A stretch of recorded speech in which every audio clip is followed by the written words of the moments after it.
আমাদের আবেগের উপর কেউ যদি কটূক্তি করে, কেউ যদি আঘাত আনে, মুসলিম হয়ে আমরা তা মেনে নিতে পারি না।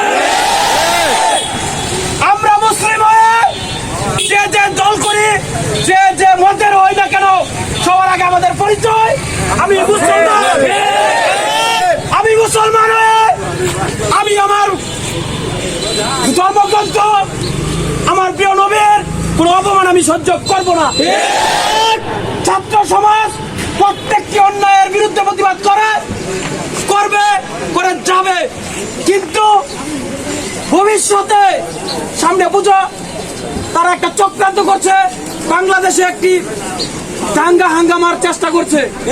আমরা লক্ষ্য রাখবো, তাদের ফাঁদে আমরা পা দিব না। কিন্তু কেউ যদি আমাদেরকে অন্যায়ভাবে অপদস্থ করে, অপমান করে, আমাদের ধর্মের উপর আঘাত আনে, আমরা তার দাঁত ভাঙা জবাব দিব।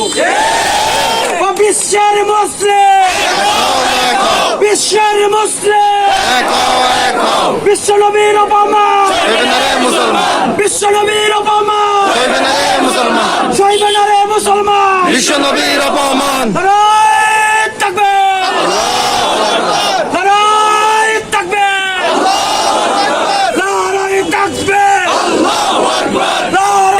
আপনারা জানেন যে হযরত মুহাম্মদ সাল্লাল্লাহু আলাইহি ওয়াসাল্লাম আমাদের পৃথিবীর মুসলিমের একটা আত্মা, আর আমাদের আত্মায় যদি কোনো আঘাত লাগে সেটা আমাদের কোনো মুসলমান ভাই এটা মেনে নেবে না।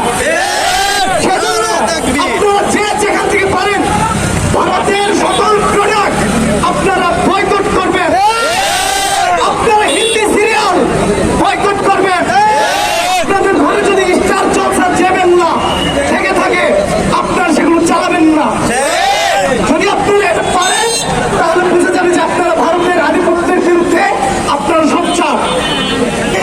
আল্লাহ রাসূলকে নিয়ে কটূক্তি করে আমরা এই কটূক্তির মুসলিমদের হাত ভাঙা জবাব দিতে প্রস্তুত।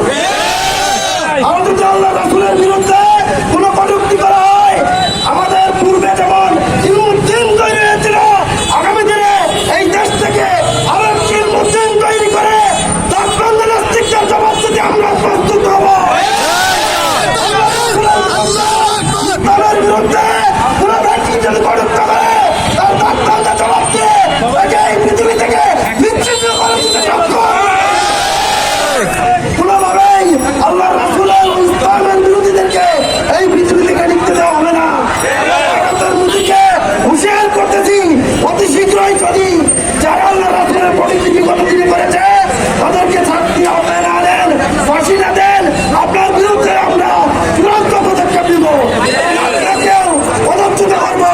সেই সাথে বাংলাদেশ সরকারকে ভারতের প্রতি নিন্দন জানানোর আহ্বান জানিয়ে এবং সরকারকে হুঁশিয়ার দেওয়া থেকে সামনের দিনগুলোতে আল্লাহ রাসূলের সম্মানের রক্ষার জন্য সর্বোত্তম কর্তব্য পালনের জন্য আহ্বান জানিয়ে আমার কথা শেষ করছি।